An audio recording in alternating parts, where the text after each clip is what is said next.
Ako ang inyong Lolo Pael at ito ang aking kwento.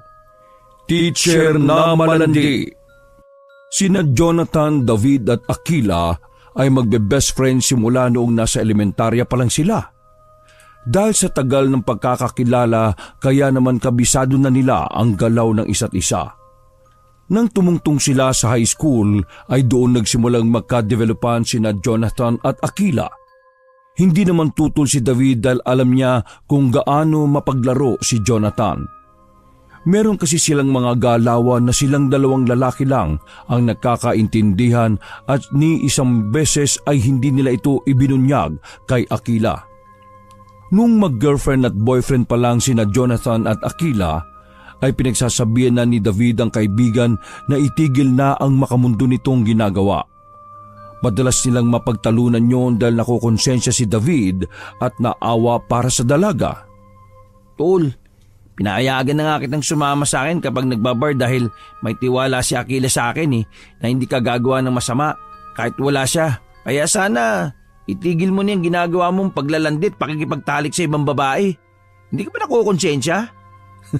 Tol, pagbigyan mo na ako. Hindi ko naman kasi magagawa kay Aquila yung ginagawa ko sa ibang babae.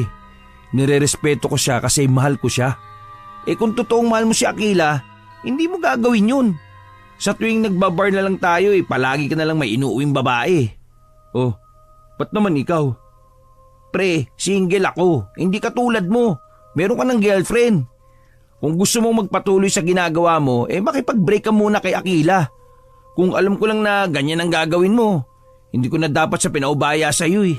Pasalamat na lang talaga dahil mahal ka ng tao at best friend na talagang tingin niya sa akin. Simula nang mapag-usapan nila ang tungkol sa ganoong bagay, ay sinikap naman talaga ni Jonathan na umiwas sa tukso. Subalit sadyang malakas ang hatak ng laman sa kanya na dumating sa punto na pasikreto na niyang ginagawa ang ganong bagay na kahit si David ay hindi na rin alam. Nang tumungtong sila sa kolehiyo, ay sabay na kumuha ng kursong guro sina Jonathan at David sapagkat sa kanilang lugar yun lang ang pinakaabot kayang tuition. Dahil doon ay nahiwalay sa kanila si Aquila. Iba kasi ang kurso nito at sa ibang paaralan din nag-aral. Magkagayunman ay mag-boyfriend at girlfriend pa rin sila. Isang taon pagkalipas nilang makagraduate, nang ganap ng guro sina Jonathan at David, pati may sapat ng ipon na pera, ay inaya na ni Jonathan ang dalaga na magpakasal. Hindi naman tumanggi pa si Aquila dahil matagal na talaga niyang inaasam-asam na mapakasalan ng lalaking pinakamamahal niya. Kaya nang dumating ang araw ng kasal ay ito ang pinakamasayang tagpo sa buhay ni na Jonathan at Aquila. Masaya rin si David para sa kanilang dalawa. Congratulations sa inyong dalawa. Promise, sobrang saya ko na makita kayong dalawa na kinakasal. Masaya man ang mukha subalit sa loob-loob ng binatang si David ay medyo nasasaktan pa rin siya dahil gusto niya rin ang babae. Mas masaya kung siya ang pinakasalan ni Aquila at hindi ang best friend nila. Salamat, best man. Tol, akala ko hindi ka makakapunti. Buti na lang nakauwi ka. Oo nga. Nako, naglulupasay na nga yan si Jonathan nung nagrason-rason ka nung nakaraan Tumawa lang ng tipid si David bago muling tumugon. Kung di lang talaga naayos na maaga yung mga papel ko hindi talaga ako makakauwi na maaga. Kasi may sorpresa ako dito sa kumpare kong to Tila nagningning naman ang mga mata ng bagong kasal habang hinihintay ang sasabihin ni David. Good news, tol. Kasi lipat na ako ng paaralan. Doon na rin ako magtuturo sa eskwelahan kung saan ka nagtuturo. Wow! Putik ka! Yun pala yung inaayos mo Congrats! Buti makakasama na ulit kita. Namiss kitang loko ka Pagkatapos ng mga kulitang yon, ay saglit na iniwan ni David ang mag-asawa dahil naging abala pa to sa pangungumusta ng iba pang bisita. Nagmasid-masid lang si David sa buong reception at pagkagat ng dilim habang pinagmamasdan niyang magkakasiyahan ng mga bisita ay nanatili lang si David sa kinauupuan. Hindi siya masyadong nagiinom ng alak dahil ayaw niyang magpakalasing. At sa kakaikot niya ng tingin, ay hindi niya sinasadyang mahagip na mga mata si Jonathan na pansamantalang iniwan ng misis nito sa pwesto nila. Napansin niyang may kinausap na babae ang kanyang best friend hanggang sa pagkalaon ay pasimpleng nawala ang dalawa sa gitna ng kasiyahan. Anak ng teteng oh, Jonathan naman. Napailing siya sa pagkadismaya sapagkat alam niya ang ganoong galawan ng kaibigan. Medyo bata-bata naman ang dalagang nakausap nito na nasa edad 25 pa lang. Hindi may tatanggi na makisig talaga si Jonathan at matinig sa mga babae, lalo na at isa na siyang ganap na guro, na para sa ibang kababaihan ay plus point. Wag dito, tol. Please. Ay naku, mali sana yung iniisip ko. Habang napapatapik ng noo, ay nagpalinga-linga si David sa paligid hanggang sa mapansin niya si Aquila na parabang hinahanap sa mga nagsasayawang tao ang kanyang asawa. Dahil doon ay napakuyong kamay ang 34 binata kasunod ng pagtayo sa kinauupuan. Nang hakbang na siya para sundan ng best friend, ay nakita naman siya ni Aquila at tinawag. David, nakita mo ba si Jonathan? Sabi niya sasayaw lang daw siya. Iniwan naman ako mag-isa. Hindi kagad nakaimik si David. Iniisip niya muna kasi ang idadahilan at ayaw niyang biglang madula sa mga sasabihin. Baka nagbanyo lang. Kausap ko siya kanini. Masakit na daw yung tiyan eh. Gusto mo tawagin ko? Yes, please. Para naman hindi ako lonely doon sa pwesto namin. Sige. Maiwan na muna kita ha. Medyo nasisiyar na rin kasi ako eh. Ay, thank you. Kasi baka tawagin na rin kami mamaya magda-dance-dance pa kami. Kagad na ngang hinanap ni Jonathan ang best friend hanggang sa marating niya ang isang tila abandonadong storage room. Madilim sa may bahaging yon at halatang bihira lang ang taong mapadako lalo na kapag ganoong oras sapagkat nakakatakot ang setup ng lugar. Hindi naman siguro sila pupunta rito. Napakamot ng ulo si David at pasimpleng nagmatsyag-matsyag sa paligid.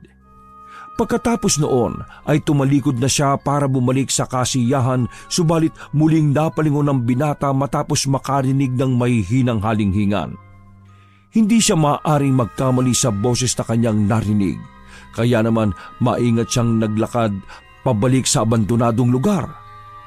Nang makita niya ang isang maliit na sirang bintana, ay unti-unti siyang dumungaw roon dahilan para mas lalong lumakas ang naririnig niyang mga ungol na tila ba nasasarapan. Hindi nga siya nagkamali sa nakita sapagkat naroon nga ang matalik niyang kaibigang si Jonathan na nakikipagtalik sa dalagang kausap nito kanina. Todo bigay pa ang dalawa sa paggiling na halatang halata ang pagkahayok sa laman. Hindi tuloy alam ni David kung anong mararamdaman nang makita niya ang dalawa. Sa kabilang banda ng utak niya ay namiss niya ang ganong gawain. Subalit ang maalala ang kanyang best friend na sa mismong araw ng kasal ay nagtataksil sa asawa ay bumugso ang galit sa kanyang dibdib. Nangya ka, Jonathan. Akala ko nagbago ka na. Sa mismong kasal niyo pa ni Aquila, pinairal mo pa rin niyang kalandian at kahayukan mo sa laman. Ay naku ka talaga. Habang titig na titig sa mga nangyayari ay hindi maiwasang mapasigaw sa isipan ang binata sa sobrang galit. Nangya ka, Jonathan. Hindi ko papalampasin to. Binabastos mo na ng harapan ng asawa mo eh. Nang pakiramdam niya ay matatapos na ang dalawa sa ginagawa nilang kalaswaan, ay napailing na lang siya at nagmamadaling umalis sa lugar na yon nang hindi gumagawa ng kahit na anong tunog o ingay. Pagbalik niya sa kasiyahan, ay kaagad lumapit si Aquila para muli siyang tanungin. Natagal lang kayata. Nakita mo ba yung asawa ko? Baka tawagin na kami maya-maya eh. Hindi kaagad nakaimik si David. Nagpunas lang siya ng muka dahil sa tensyon matapos ang nasaksihan. Hindi niya rin alam kung magsasabi siya ng totoo sa best friend na babae. At dahil sa ayaw niyang sirain ang mood ni Aquila, kaya nag-isip na lang siya ng ibang dahilan.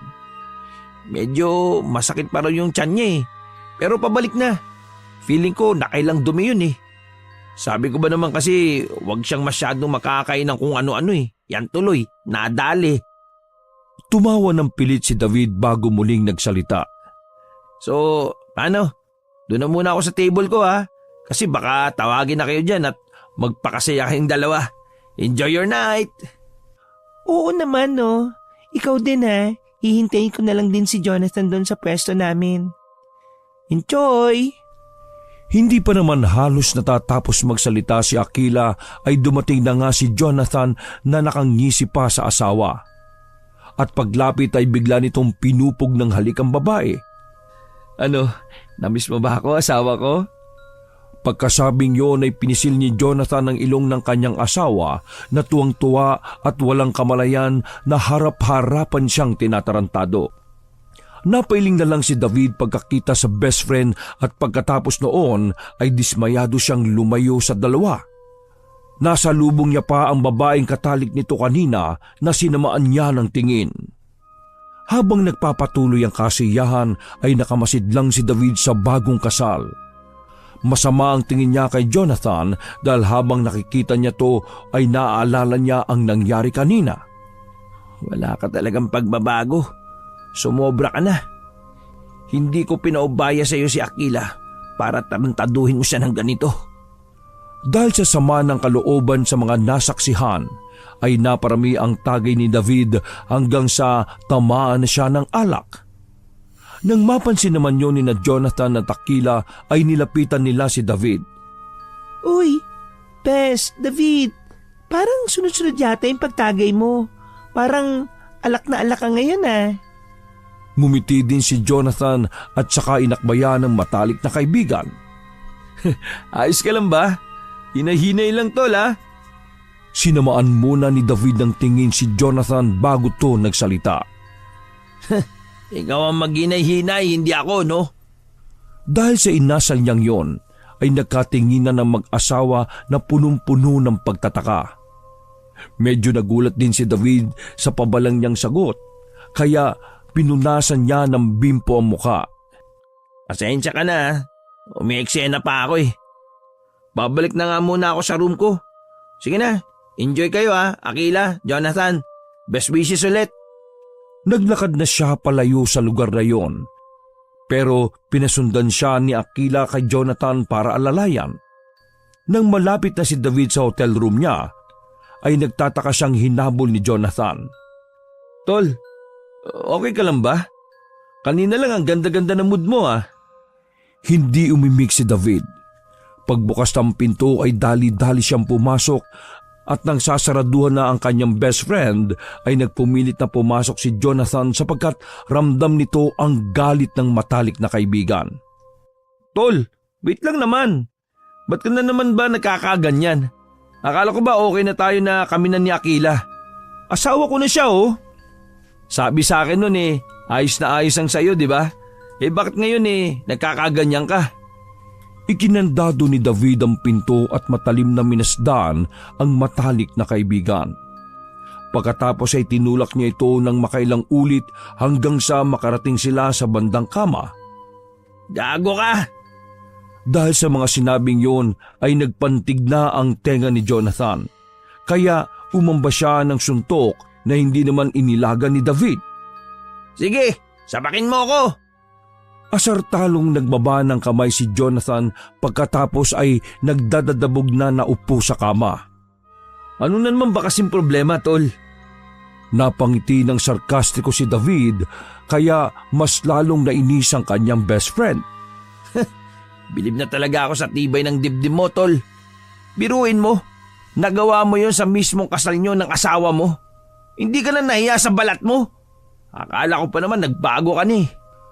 Nang sabihin nyo ni David ay nanlaki ang mga mata ni Jonathan sapagkat tila naunawaan na niya ang sinasabi ng matalik na kaibigan. Oh, bakit hindi ka makapagsalita ngayon? Ha? Ayop ka talaga, Jonathan. Ang baboy mo, tol. Hindi ko matik yung ginagawa mo eh. Hanggang ngayon tinatarantado mo pa rin si Akila. Ipinaubaya ko siya sa'yo para hindi gaguhin. Sabi mo sa akin, di ba? Mahal mo. Bakit ganito ang ginagawa mo ngayon? Natigilan si David sapagkat bigla na lang umiyak si Jonathan sa harap niya. Please, tol. Huwag mo sasabihin kay Akila. Parang awa mo na. Huli na talaga to. Huli na talaga yung kanina. Promise, tol. Napaismid lang si David at minasdahan ng matalik na kaibigan na tuloy-tuloy ang pag-iyak. Naiinis siya subalit nandun ang awa dahil alam niyang nag-i-struggle din to sapagkat totoo namang mahirap kalaban ng sariling laman. Alam yun ni David sapagkat ganun din siya noon.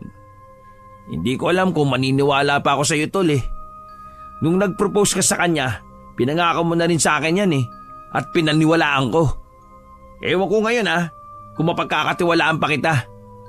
Kapag inulit mo pa yan at may nalaman ako, maniwala ka sa akin, tol. Ako na ang gagawa ng paraan para maghiwalay kayo ni Akila. O tol, promise. Salamat ng marami Best friend talaga kita.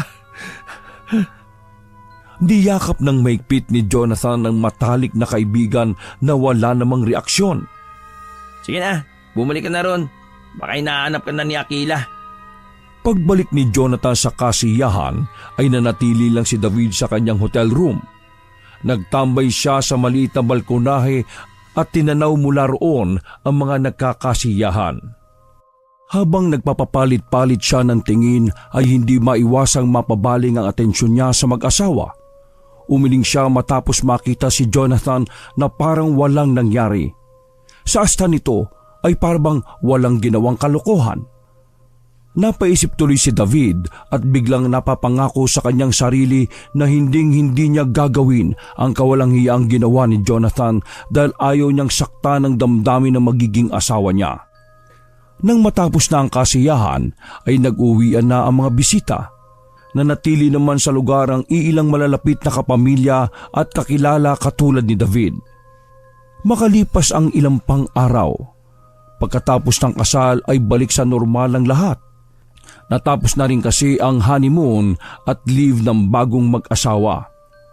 8:00 ng umaga ay maagang nagpunta si David sa bahay ng mag-asawa. Nagpasama kasi si Jonathan sa eskwelahan dahil ito ang mas nakakaalam ng pasikot-sikot doon. Tol, salamat pala ulit kasi alam mo na, hindi mo ako sinumbong. Huwag kang pakampante, tol. Dahil unang-una, hindi ko yung ginawa para isalba ka. Ngayon magkakasama na tayo sa iisang school. Mag-ingat-ingat ka sa mga kilos mo. Babantayan kita, tanda mo yan. Kapag nalaman lamang ko na marami kang kalandian dito, mata mo lang ang walang latay. Napangiti ng pilit si Jonathan bago akbayan ng matalik na kaibigan. Promise, tol. Sinabi ko naman sa iyo, di ba? Huli na yon nung gabing nakita mo kami. Hindi na talaga mauulit yung pangako. Ayusin mo lang talaga.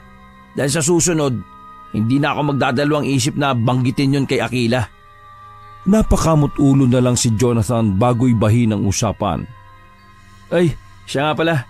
May tutuluyan ka na ba rito? Sabi sa akin ni Akila nabanggit mo nga ron na naghahanap ka ng mauupahan kasi ginagawa pa yung bahay mo. Oo, medyo nahihirapan nga ako Kung sa bayan naman ako uupa, medyo malayo sa school.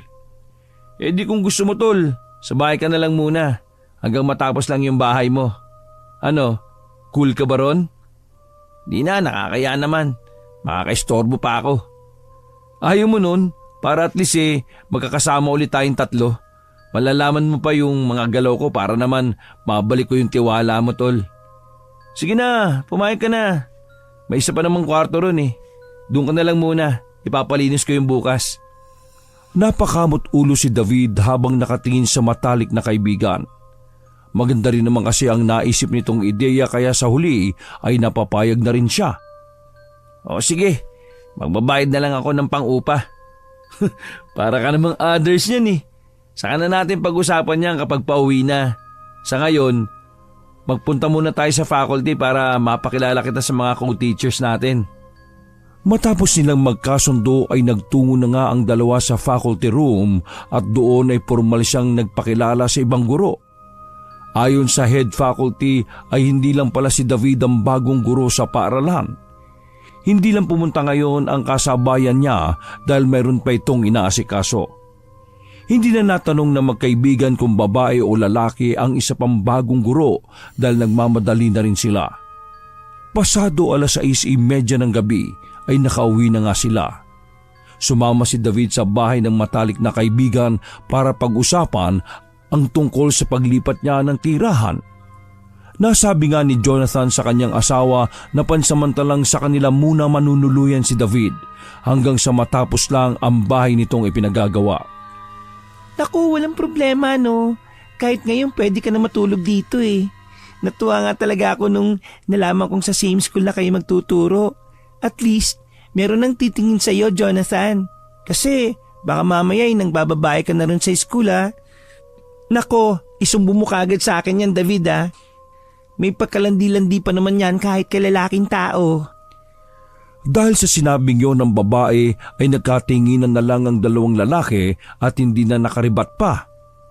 Iniba na lang din ni David ang usapan dahil nararamdaman niyang na-awkward si Jonathan sapagkat guilty siya sa sinabi ng asawa. Kukunin ko na lang yung mga naiwan kong gamit. Okay lang ba? Sure tol. Gusto mo bang samahan kita? Hindi, no need na. Ako nang bahala. Kagad na nagbiyahe si David papunta sa bahay niya at kumuha ng ilang gamit. Naabutan niya ang caretaker nila roon na si Manang Maring at Manong Efren. Nagmano kagad ang binata pagkakita sa mag-asawa na eksaktong nagsusunog ng gulong sa bakuran. Natakip ilong ang binata kasabay ng pagkunot ng noo. Ang baho naman ho ng sinusunog nyo, Manong Efren, Manang Maring. Gulong mo ba yan? Tumango ang Ginoo kasunod ng pagbuka ng hinihit-hit nitong tabako. Panlaban yan sa mga masasamang elemento, David. Lalo na ngayon, may mga kakaibang eksena na naman dito sa lugar natin. Napakunot noo ang binata na tila nalilito sa mga sinasabi ng Ginoo. Pero hindi na lang niya pinansin ang mga sinasabi nito. Manang, magsasara na po ba kayo? May kukunin lang po ako sa kwarto ko, mga gamit. Aba, may nahanap ka na palang maupahan. E di, madalang ka na lang pupunta rito anak. Kapag weekend po at walang pasok sa school, dito ako maglalagay para ma-check na rin yung mga pinapaayos. Okay naman ng mga nag-aayos. Ang hindi okay yung mga nangyayari dito sa lugar natin.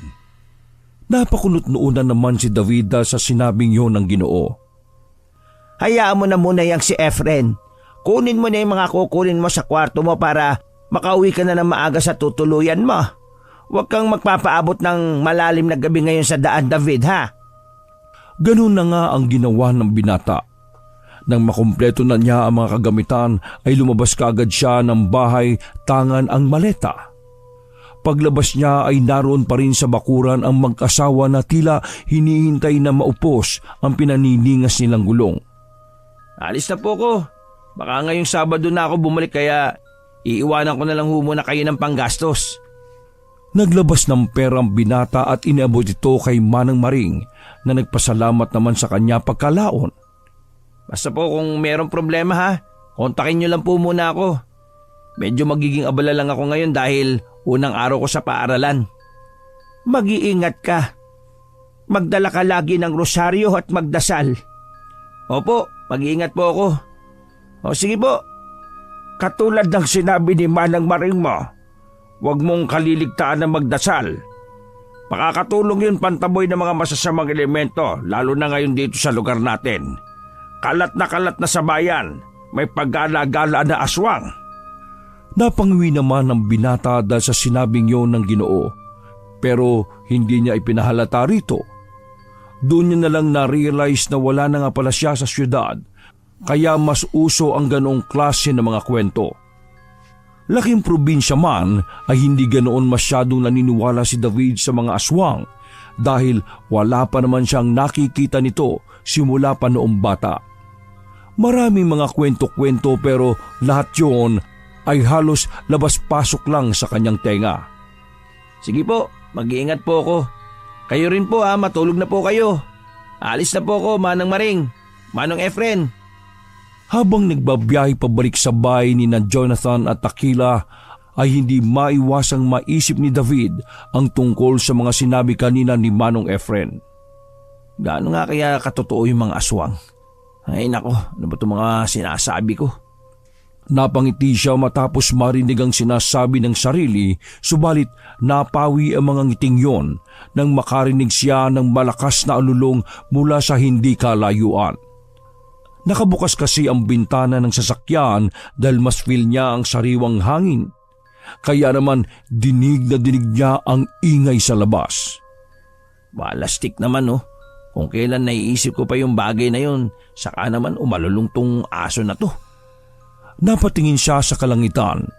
Pinaliliwanag ng bilugang buwan. Mula roon ay nakakita siya ng isang malaking ibon na hindi niya matukoy kung anong uri. Sinundan yon na makapanindig balahibong huni, dahilan para mapilitan siyang isara ang windshield ng sasakyan at bilisan ang pagmamaneho. Nang nasa tapat na siya ng bahay ng matalik na mga kaibigan, ay dali-dali siyang lumabas ng kotse at kinuha ang maleta. Naabutan niya si Jonathan sa tapat ng pintuan na naghihintay sa kanya. Lang ya tol, ang tagal mo. Akala ko nilamon ka na ng aswang eh. Napakunot noo si Jonathan habang ipinapasok ang dalang bagahe. Para kang si Manong Efren eh. Mga mukha kayong aswang. Pero ikaw, aswang ka talaga kasi mahilig ka mang aswang. Gagi ka naman. Marinig ka ng asawa ko, ano ka ba? Eksaktong pagkasabi noon ni Jonathan ay ang pagdating ng babae na halatang katatapos lang mag-shower. Nandiyan ka na pala, best. Saka bumaling si Akila sa kanyang asawa. Ilak mo na yung mga pinto at bintana para makatulog na tayo. Best, basta huwag ka lang mailang at feel at home ka lang ha. Huwag na rin kayong lalabas-labas kapag hating gabi na. Wala ka na sa city, nasa province ka na ulit. Marami rito mga unexplained things kaya please lang, be careful ha. Sige, no problem. Good night sa inyo. Kagad na nagtungo si David sa silid na pinagamit sa kanya. At habang inaayos ang ilang kagamitan ay narinig na naman ng binata ang nakakakilabot na alulong ng aso mula sa hindi kalayuan. Uso alulong dito eh, no? Napakamot ulo siya at dahil doon ay napilitan siyang isara ang bintana at hawiin ang kortina paloob. Pagkatapos noon ay itinuloy na niya ang pagsasalansa ng mga gamit sa available na aparador. Maya-maya pa ay nakaramdam na ng antok ang binata, kaya hindi na niya tinapos ang pagliligpit ng mga damit. Iniwan na lang niya sa maleta ang natitira pa at nahiga na siya habang nakatingin sa puting kisame. Sana maging maayos ang first day ko sa school. Yun lang po, Lord. Good luck sa akin. Pati sana tumino na talaga yung best friend ko. Sige Lord, good night po. Pagpikit ng mga mata ay tinangay kagad ang diwa niya hanggang sa makatulog siya na mahimbing. Kinabukasan, dahil nasa car wash ang sasakyan ng mag-asawang Jonathan at Akila, kaya naman sinabay na lang din muna sila ni David sa kanyang kotse. Eksakto naman na pupunta sila ng bayan para mamili ng mga dapat nilang bilhin. Nang nasa pamilihang bayan na ang tatlo, ay nahagip ng kanilang mga tenga ang usapan ng iilang taong nagkukumpulan. May nabalita kasing dalawang lalaking taga-deliver ng mga karne ang namatay at naaksidente habang papunta sa pamilihan. Ayon pa sa mga nag-uusap, ay parehong wakwak daw ang tiyan ng dalawang lalaki, kaya hinala ng mga tao ay hindi ordinaryo ang pagkamatay nito. Pagbalik ng magkaibigan sa sasakyan ay hindi napigilan ni Jonathan ang magsalita. Aswang na naman. Mukhang wrong timing ang pagbabalik mo dito, tol ah. Napakunot lang ng noo si David bago tumugon. Takot lang ng aswang sa akin, tol. Ang mga taga-probinsya talaga, no? Masyadong creative. Ang lalakas ng imagination. Lalo na pagdating sa mga ganyang kwento. Wow parang di laking probinsya ka magsalita. Nakarating ka lang ng syudad eh. Feeling city boy ka na ha? Dahil sa sinabing yon ni Akila ay nagtawanan na silang tatlo. At habang nagpapatuloy ang kulitan nilang magbe-best friend ay eksakto naman na napadaan sila sa pinangyarihan ng aksidente. Nakapwesto lang ang truck ng karne sa isang gilid na hindi naman napano, subalit ang mga tao mismo sa loob ng sasakyan, ang driver at pahinante ay duguan at wala ng buhay. Nahagip na magkakaibigan ang itsura ng unahan ng truck at base sa nakasaksihan nila ay dumanak nga ang dugo doon. Grabe naman pala yung nangyari, no?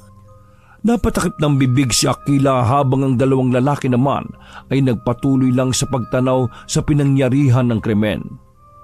So, sa tingin mo tol, hindi pa rin ba totoo ang aswang? Nagkibit balikat ang binata bago nagtuloy-tuloy sa pagmamaneho. Hindi natin alam.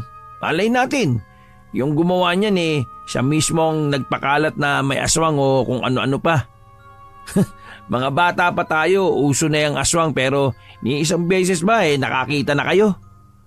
Ngayong medyo advanced na ang sibilisasyon, imposible naman na hindi pa yan sila nakikita. Maliban na lang talaga kung hindi sila totoo at gawa-gawa lang ng utak ng tao. Hindi na nakipag-argumento ang mag-asawa. Dumiretso na lang sila sa lugar na pupuntahan ni Akila at nang maihatid na ito ay rumekta naman ng dalawang lalaki sa school dahil may meeting sila saglit. Nang nasa faculty room na sina Jonathan at David ay naabutan nila ang isang mayuming dalaga. Kasing tangkad nilang magkaibigan. Malamlam ang tila nangungusap na mga mata. Mahaba ang pilikmata. Matangos ang ilong. Mapupula ang pisngi at labi. Itim na itim ang kulay ng buhok at sexy. Kagad nilingon ni David ang matalik na kaibigan kaya nakita niya kung paano to pasimpleng napadila at napalunok ng laway. Sa inis ni David ay pasimple niyang binangga si Jonathan at binulungan. Tol, kakapromise mo lang sa akin Yung tingin mo na naman dun sa babae. Ano ka ba? Mayos ka nga.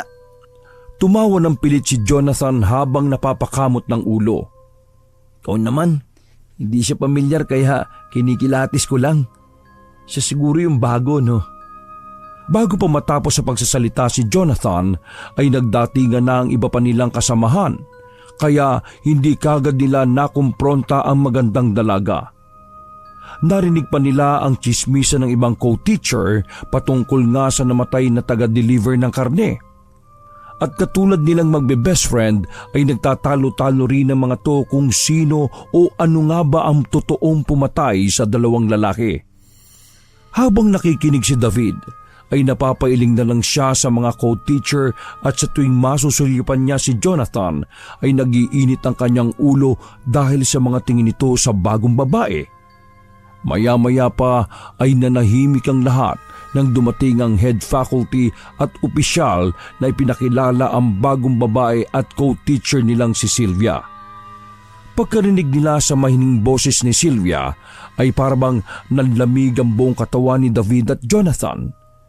May kakaibang hatid na kilabot ang boses ng babae na nanunood sa kaibuturan ng kanilang kalamnan. Nang matapos na ang meeting ay pinauwi kagad ng head faculty ang mga guro para makapag-prepare na sa Monday. Pinag-ingat din ng lahat dahil nga sa nangyaring pagkamatay ng dalawang lalaki na nagdi-deliver ng karne sa pamilihang bayan. Habang pauwi ang magkaibigan ay hindi maiwasan mapag-usapan nila ang tungkol kay Sylvia. Tol, eto huwag ka magagalit sa akin Napansin mo ba kanina nung nagsalita si Sylvia? Nagtayuan talaga yung mga balahibo ko sa katawan Kakaiba yung boses niya. Parang nang-aakit. Napakunot noo ang binata bago masungit na nilingon ang matalik na kaibigan. Nalilibugan ka lang kaya ka ganyan. Sinasabi ko sa iyo tol kapag hindi ka umayos, i-expose talaga kita kay Akila. Ito naman, wala ka bang pakiramdam? Kaya siguro hindi ka pa nagkaka-girlfriend no? Naudlot na si Jonathan sa pagsasalita sapagkat sinama na siya ng tingin ni David. Pagkalaon ay muling huminahon ang mukha nito at nagsalita. Pero totoo yung sinabi mo. Kinilibutan nga rin ako kanina Ang lambing kasi sobra ng boses niya To the point na para na siyang nangaakit. Oh, tama ako, di ba? Basta, iba yung aura niya. Ang astig. Pero, promise, cross my heart, hindi ako maaakit sa kanya kahit anong gawin niya. Promise ko yan, tol. Hindi ako magpapalandi sa kanya. Talaga ba? Pero sa bagay, hindi ka nga magpapalandi pero ikaw ang lalandi sa kanya. Naantala na ang kwentuhan nila dahil sa mga umpukan ng tao na naman mula sa bukana ng nag-iisang sementeryo sa lugar na yon. Mayroon din daw kasing nakitang bangkay doon na inuuod at umaalingaso na dahil lagpas 3 araw na palang naroon.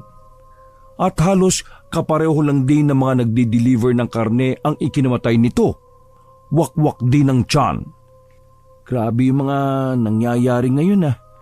Parang sunod-sunod naman yata. Dapat magparonda na sila sa buong lugar natin para mahuli na kung sino man yung gumagawa niyan. Yung aswang, mahuli na sana yun.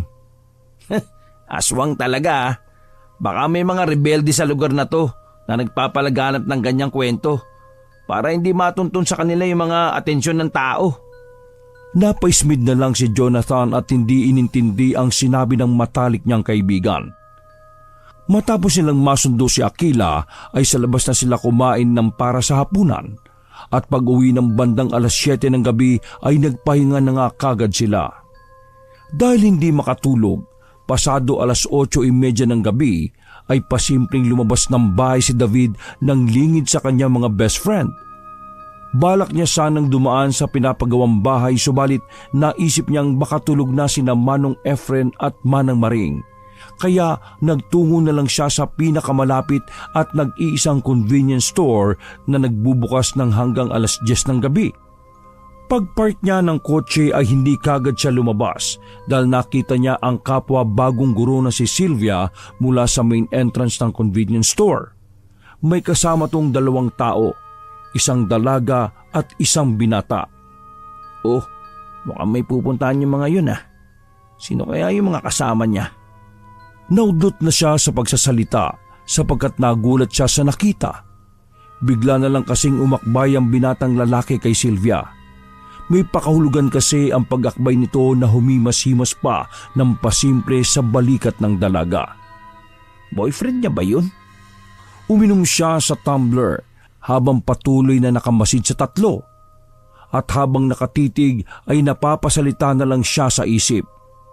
Akala ko pa naman yung 2 kasama niya mag-boyfriend-girlfriend. Hindi na niya naituloy ang binibigkas ng isipan at kamuntikan pang mailuwa ang kanyang iniinom matapos makitang hinalikan naman ng 2 sa labi ang binatang nakakbay kay Sylvia. Ha? Seriously? Gulat na gulat niyang minasdan ng 3 na naghaharutan sa daan. Harutan na iba ang dating sa paningin ng mga makakakita katulad ni David. Ano sila? Threesome? Napaubo siya matapos yung masabi kaya nainom tuloy ulit ng tubig ang binata sapagkat hindi siya makapaniwala sa mga nakita. Ang unang akala pa naman niya ay isang matinong babae si Sylvia dahil maamo ang pagmumukha nito at malambing pa kung magsalita. Looks can be deceiving talaga. Kaso, baka mali naman yung iniisip ko at masyado lang ako nagiging judgmental. Hindi ko ma-imagine na ganong klase siya ng babae. Malandi. Pero kung sa bagay, yung best friend ko nga si Jonathan partida. Kalalaking tao pa nun Pero kung humarot sa mga babae, dapat bantayan ko yung 2 yan sa paaralan. Mahirap na. Mabuti na lang din at nakita ko siya ngayon dito. At least kahit paano, may idea na ako. Napailing na lang at nang mawala na sa paningin ang 3 ay saka siya lumabas ng sasakyan at dali-daling pumasok sa loob ng convenience store para bumili ng mga ngata. Nang pabalik na siya ay muling nakarinig ng alulong ng aso ang binata mula sa hindi kalayuan. Hindi na siya masyadong nagulat sapagkat nasanay na ang kanyang sarili sa halos ilang gabing nakakarinig ng mga yon. Sumagi lang sa isip niya ang sinabi ni Manong Efren at Manang Maring na kapag may mga umaalalong na aso nga raw ay tsak na mayroong mamamatay. may point naman sila eh.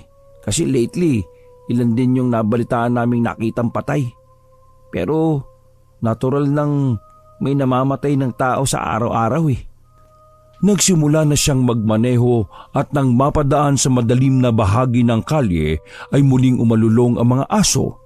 Napilitan na namang tuloy isara ni David ang bintana ng sasakyan hanggang sa mayroong sumambulat sa kanyang harapan. Mabuti na lang ay mabilis niyang naipreno ang sasakyan nang sumalubong ang babaeng kasama kanina ni Sylvia at ng isa pang binata. Hindi nag-alinlangan lumabas si David ng sasakyan para tulungan to matapos makitang namumutla at umiiyak sa takot. Puno rin ng galos ang dalaga at tila ba nawawala sa sarili. Oh, ano nangyari? Nasaan ang mga kasama mo? Umiyak lang ng umiyak ang babae na tila ba takot na takot pa rin kaya isinakay na kagad to ni David at nagmaneho sa direksyong pinanggalingan nito sa pag-asang makikita sina Sylvia at ang binata. Hindi nga siya nagkamali. Nakita niya si Sylvia na puno rin ng gasgas at tumatakbo sa kanilang direksyon matapos makita ang ilaw ng sasakyan. Kabado niyang hinintuan ng dalaga at kagad bumaba ng sasakyan. Bilis, sakay na! Sumakay nga rin sa loob si Sylvia at tinabihan ng dalagang kasama nito kanina sa kaniyakap dahil nanginginig na yun sa takot. Ano ba nangyari? Nasaan yung kasama niyong lalaki kanina? Kagad ipinaliwanag ni Sylvia ang mga nangyari habang tila nahimatay naman na ang kasama niyang dalaga sa tindi ng tromang dinanas nito. Pagkatapos noon ay nagtungo sila sa pinakamalapit na police station para mag-report ng nangyari. Nang magtanong ang mga pulis ay si David na ang pansamantalang nagpaliwanag sapagkat nanginginig na rin sa takot si Sylvia. Nasa convenience store po ako kanina. Bago ko pumasok, nakita ko po silang tatlo na masayang magkakasama. Tapos, nung pauwi na po ako, yung dalagang nasa kotse ang una kong nakita bago mawalan yun ng malay. Tapos, tinaka ko yung pinanggalingan nila hanggang nakita ko po itong si Sylvia. Co-teacher ko po siya. Mga bagong grupo kami sa 2nd antas. Tumingin muna ulit si David sa nanginginig na dalaga bago magpatuloy ng pagkukwento. Hindi ako nagkakamali, ang kwento nitong si Sylvia. Nagkukwentuhan sila at masayang naglalakad nang makarinig sila ng alulong ng aso.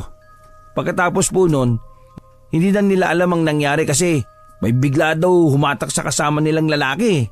Kaya nagkanya-kanya na sila ng takbo. Dahil sa pangyayaring yon ay mas lalong lumaki ang hinala ng mga tao na mayroon na ngang gumagalang aswang sa kanilang lugar. Nagpaikot na ng mga rumoronda sa gabi para maiwasan na ang nangyaring insidente kay Sylvia at sa mga kasama nito.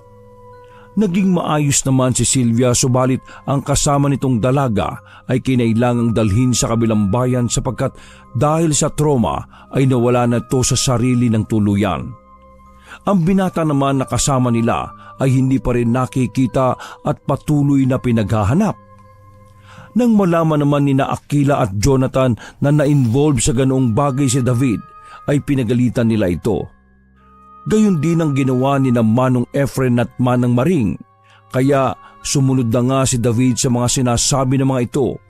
Pero duda pa rin siya na aswang ang may pakana ng bagay na yon kina Sylvia. Pagsapit ng Lunes, unang araw ni David sa paaralan, ay nasa lubong nila kaagad ni Jonathan si Sylvia na naglalakad sa pasilyo papunta sa room ng pagtuturuan nito. Sylvia, good morning. Ano, kumusta? Ayos ka na ba? Ngumiti ng tipid ang dalaga. Ngiting iba ang pakahulugan na parang nang-aakit. Pakiwari nga ng mag-best friend ay para silang hinihipnotismo ng ngiti ni Sylvia.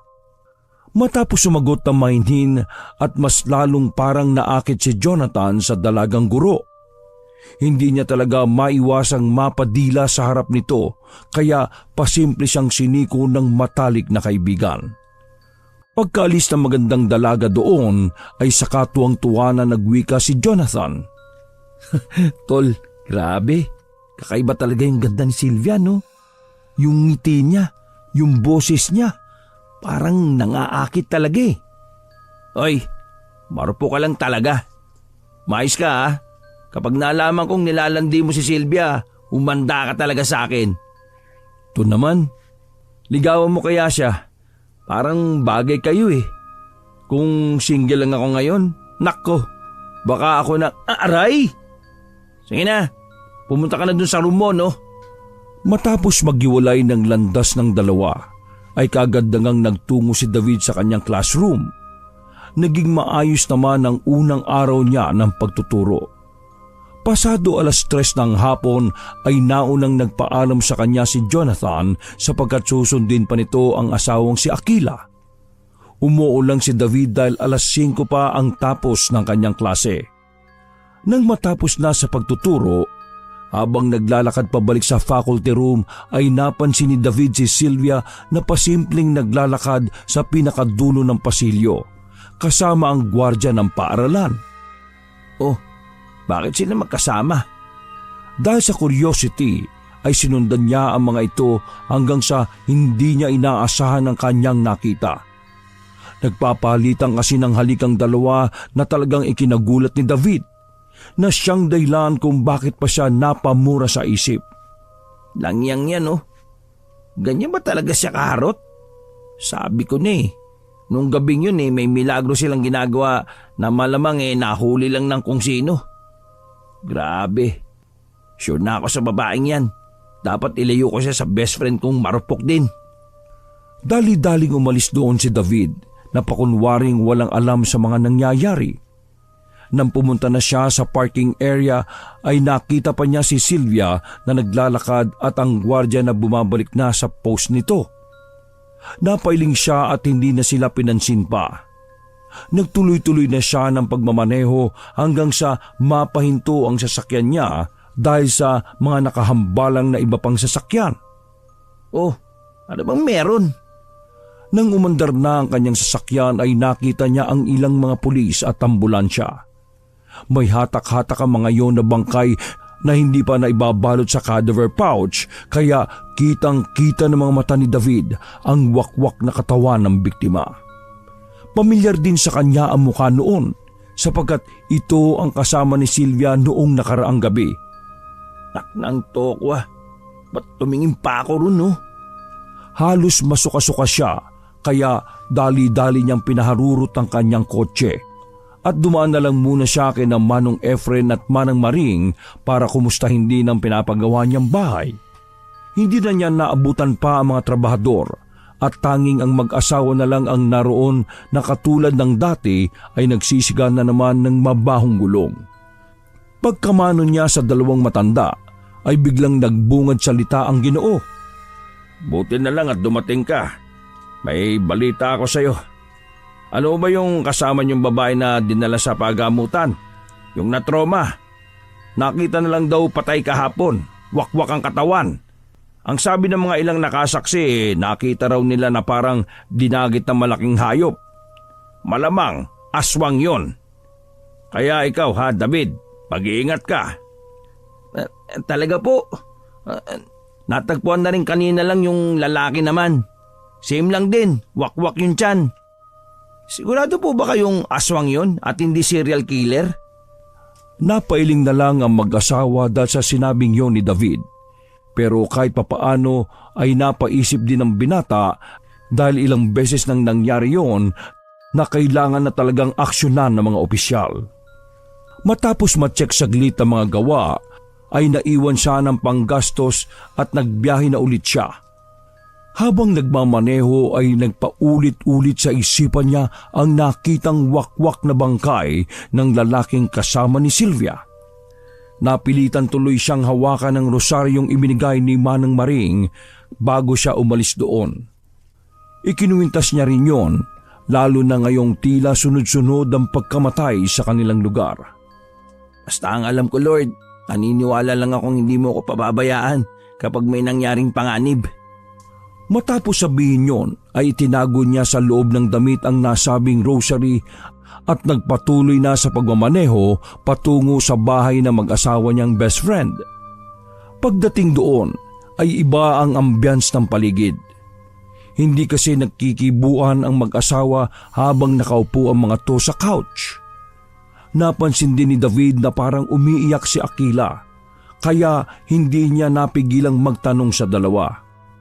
Ano? Okay lang ba kayo? Walang kumibo sa mag-asawa kaya hindi na rin siya namilit pa. Marahan na lang na naglakad si David papunta sa kanyang silid tulugan hanggang sa marinig niyang humahagulgol si Akila. Dahil doon ay natigilan siya at napaharap sa babae. Sinulyapan niya rin si Jonathan na nakatingin na rin sa kanya at halos hindi maipinta ang kalungkutan ng mukha. Anong nangyari sa inyong dalawa? Bakit hindi mo tanungin yung magaling na lalaki na yan? Napulunuklaway si David sapagkat may ideya na siya sa posibleng pagtatalo ng mag-asawa.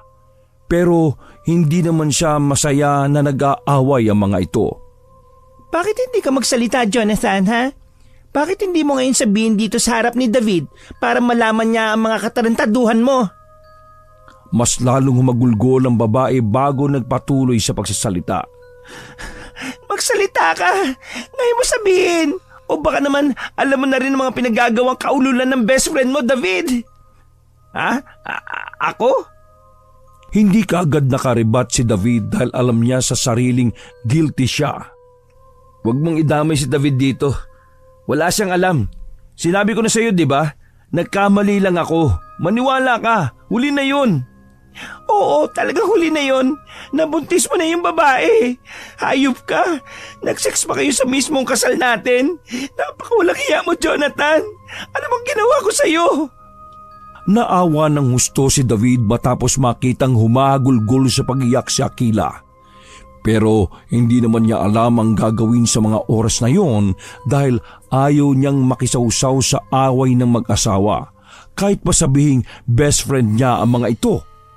Umiiyak na lumapit si Jonathan at nanikluhod sa asawa para lang mapatawad. Please naman, Akila. Patawarin mo ko. Hindi ko na ulitin yun, pangako. Gagawin ko ang lahat para lang mapatawad mo ko. Ayoko munang makita ang pagmumukha mo ngayon. Lumayas ka sa harap ko. Lumayas ka sa bahay na to dahil kapag hindi ka umalis, ako ang aalis. Kilala mo ko. Kilala niyo ko. Magpapakamatay ako. Gagawin ko talaga yon. Dahil nga sa kilala ni Jonathan na mayroong isang salita ang kanyang asawa, kaya naman sinunod na lang niya ang gusto nito. Labag man sa loob ay lumabas siya ng bahay, sumakay ng kotse at umalis sa lugar na yon. Hindi naman alam ni David ang gagawin sa mga sandaling yon sapagkat para siyang naipit sa dalawang nag-uumpugang mga bato. Mabuti na lang ay nagsalita ulit si Akila kaya tila ba natauhan siya. Bes, sundan mo na lang muna si Jonathan. Huwag ka mag-alala sa akin, promise. Wala akong gagawin masama. Galit na galit ako sa kanya ngayon dahil sa mga nalaman ko pero ayaw ko may mangyaring masama sa kanya sa kalye. Lalo na't may mga kakaibang nagaganap ngayon. Tumango muna ang binata bago nagwika sa matalik na kaibigan. Sige, Akila. Susundan ko siya. Huwag ka mag-alala. Walang mangyayaring masama sa kanya. Katulad ng bilin ni Akila ay sinundan na nga ni David si Jonathan. Hinanap niya to sa mga lugar na posibleng mapuntahan subalit hindi niya natagpuan ng matalik na kaibigang lalaki. Nang tila mawawalan na siya ng pag-asa, pasado 7:30 ay napadaan siya sa tapat ng paaralang pinagtuturuan nila at doon nga ay nakita niya ang kotse ni Jonathan na nakapark sa loob. Nagpark na lang siya sa labas sapagkat hindi niya makita ang gwardiya na nakapost doon. Nakabukas din ang maliit na gate kaya pumasok na lang kaagad si David. Bakit dito ka pa talaga pumunta, Jonathan? Buti na lang wala yung babaeng nandito. Natigilan siya pagkakita kay Sylvia na kasama na naman ng gwardiya. Mabuti na lang ay nakatalikod ang mga to sa kanya kaya hindi siya nakita. Langyang yan. Speaking of the devil talaga. Grabe, ganitong oras pa talaga sila gagawa ng milagro. Kakaiba talaga yung Sylvia na yun ha. Mabilis subalit maingat siyang naglakad papunta sa faculty room para i-check doon ang matalik na kaibigan. Hinayaan na lang din niya si Sylvia at ang gwardiya sa kung anumang kamunduhan ang gagawin ng mga ito. Naabutan niya si Jonathan na nakayukod sa desk nito at umiiyak ng tahimik. Aminado si David na naiinis siya ng gusto sa ginawa nitong panloloko kay Akila. Gayunpaman ay hindi siya natutuwa sa mga nangyayari sapagkat alam niyang mahal ng dalawa ang isa't isa. Marahan siyang lumapit at saka hinimas-himas ang likod ng matalik na kaibigan upang kahit papaano ay mapagaan ang loob nito. Ang tanga-tanga ko, tol. Hindi talaga ako nag-iisip eh. Dapat talaga hindi ko na ginawa yung bagay na yun. Tama ka. Tinarantado ko si Akila kaya deserve ko to. Pero mahal na mahal ko siya, maniwala ka sa akin. Napabuntong hininga si David habang nakikinig sa sentimyento ng matalik na kaibigan. Pagkalaon ay kinuha niya ang isa pang swivel chair at naupo sa tabi nito. Paano ba niya nalaman? Kaya niya pala ako pinasundo kanina. Pumunta roon yung babaeng nakasiping ko nung kasal namin. Buntis daw siya eh. Paano na to, tol? Ayoko maghiwalay kami ni Akila. Kakakasal lang namin, hindi ko kaya. Mamamatay ako. Mas mabuting mamatay na lang ako kapag ganito. Gusto na ring umiyak ni David sa mga sandaling yon. Tol, hindi ko rin alam kung ano masasabi ko pero ayusin niyo to hanggat maaari. Huwag na kayong pumayag na masira to ng basta-basta. Kakakasal niyo lang eh. Anong gagawin ko? Nakabuntis ako dahil sa kalandian ko. Naturingan pa naman akong teacher. Bakit ko ginawa yun sa asawa ko? Dinabog-dabog ni Jonathan ang kanyang desk na pinigilan naman ni David sapagkat alam niyang bukod sa kanila ay may ibang tao pa sa loob ng paaralan. Hindi masusolve ang problema mo ng ganyan lang, no? Tumayo ka dyan, tol. Doon na muna tayo sa bahay dahil hindi maganda magstay dito. Alam mo naman ang panahon ngayon, marami ng patayan. Mas maiging mamatay na nga ako eh. Natigilan sa pagsasalita si Jonathan matapos nilang makarinig ng malakas na hiyaw ng isang lalaki. Pamilyarang malaking boses na yon kaya agad napadungaw si David sa pintuan ng faculty room. Si Manong Guard ba yon? Napapunas luha tuloy si Jonathan sa kasinundan ng matalik na kaibigan na nakatayo sa tapat ng pintuan. Nagpatuloy naman ang gwardya sa paghiyaw na parabang nahihirapan at nagmamakaawa. Si Manong Guard nga yun. Nasaan ba siya? Tumakbo na kagad si David papunta sa pinanggalingan ng ingay. Kaya naman halos naudlot na ang sinasabi ni Jonathan. Wala sa sarili lang niyang sinundan ng matalik na kaibigan.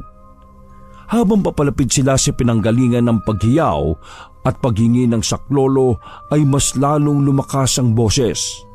Mas tila tumitindi rin ang paghihirap nito. Sinundan pa yun ng malakas na alulong ng mga aso mula sa hindi kalayuan. Kaya biglang nagkatinginan ng mag-best friend. Iisa kasi ang pumasok sa kanilang isipan. Nang marating nila ang pinanggalingan ng ingay ay tumambad sa kanilang paningin ang duguang gwardya na unti-unti nang humihina ang boses at naghihingalo na rin. Nakaandusay ito sa sahig. Walang kahit na anong saplot. Bumubulwak ang dugo sa bibig at halos lumuwa na ang mga mata. Nakapatong si Sylvia rito at tila ba may kung anong kinakalaykay sa tiyan ng gwardya. Pagkakita ni na David at Jonathan sa may team at mahabang buhok ng dalaga ay nagkatinginan sila. Kasunod noon ay sumulyap naman ito sa kanila habang inunguya ang lamang loob ng gwardyang naghihingalo na.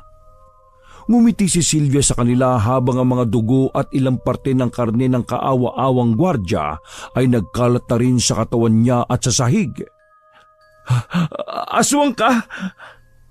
Pagkasabing yun ni Jonathan ay tila ba nanlamig ang buong kalamnan ni David. Simula sa talampakan ay mabilis na gumapang ang nakakakilabot na lamig na yon paakyat sa kanyang mga tuhod. Nanginginig siya dahil doon at pagkalaon nang umakyat sa tiyan niya ang umuusbong na takot ay para siyang nasuka subalit pinilit niyang pigilan.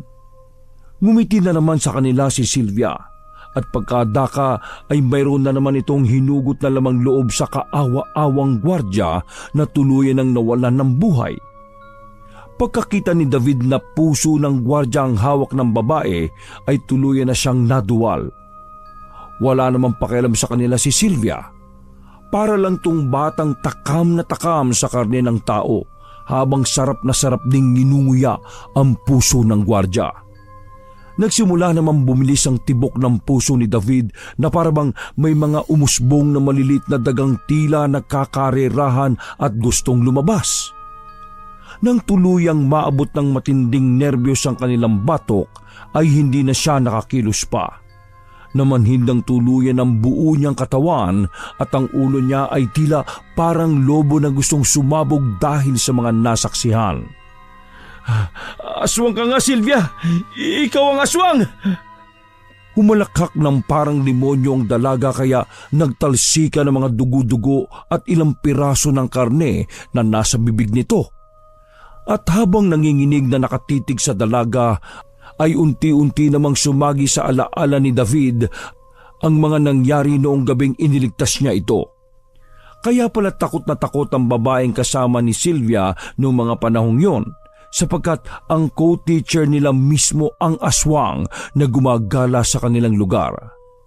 Matapos ma-realize sa mga bagay na yon, pinilit niyang kumilos subalit dahil sa matinding tensyon ay ayaw makisama ng sarili niyang katawan. Nang tumayo ang dalaga mula sa pagkakapatong sa walang buhay na gwardya, ay mas lalong nataranta ang matalik na magkaibigan. "David, tara na! Umalis na tayo rito! Bilisan mo!" Naiyak na lamang si David sa takot sapagkat kahit anong gawin niya ay hindi nakikiayon ng galaw ng kanyang katawan. Ito kasi ang unang pagkakataon sa buong buhay niya na personal na makakita ng nilalang na kumakain ng lamang loob ng tao.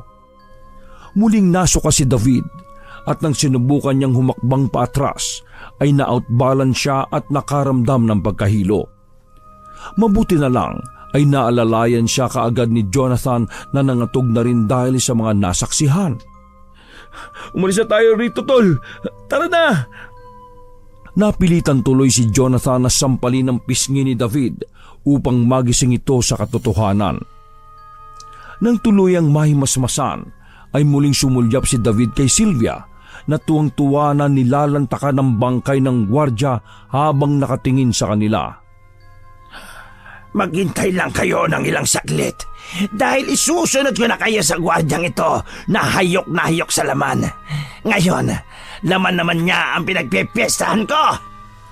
Dahil sa mga narinig ay parabang kinumuta na matinding takot ang magkaibigan. Napapunas ng luha si David kasunod ng marahang pagakbang palayo sa lugar na yon. "Sige, tumakbo kayo, Jonathan, David.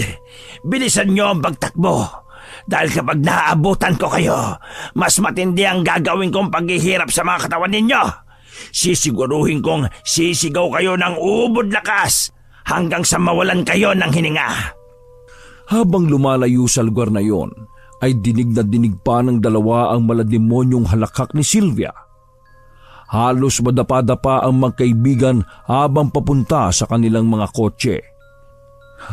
"Nasaan yung kotse mo?" Nasa labas yun eh." "Tol, tumakbo ka na ron! Bilisan mo! Bubuksan ko lang yung gate!" "Tol, wag na tayong maghiwalay. Doon na sa kotse ko." "Hindi pwede! Dapat may makaligtas sa atin! Bilisan mo na bago pa yung magpunta rito!"